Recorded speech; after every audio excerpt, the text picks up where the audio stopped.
Yaşamak isterdim her günüm sen benim. Arzular eder basarlayım bağrıma.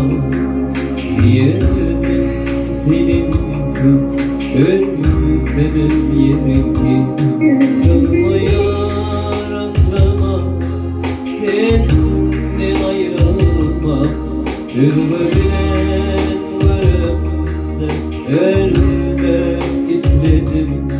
Sensizem yaşadım, çektim sigara. Yaralıyım yüreğim, buğuladım yerime. Ettin sevim var, ansafsız yar. Yürekler yanıyor, armağanım var. Ettin sevim var, ansafsız yar. Yürekler yanıyor, armağanım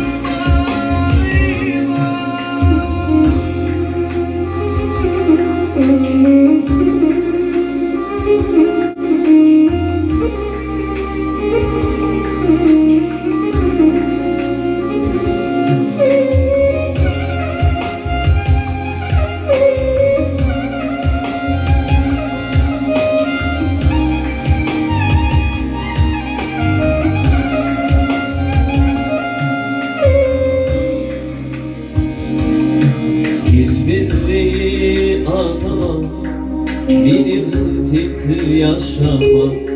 Yaşamak isterdim her günüm sen benim.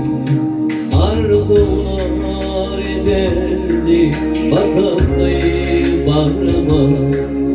Yerdim senin gün ölsemem yerimki. Senden ayrılmak, üzgünüm varımda ölmek istedim. Sensizem yaşarım, çektim sigara. Yaralıyım yüreğim, buğuladım yerime. Ettin sevim var, ansafsız yar. Yürekler yanıyor,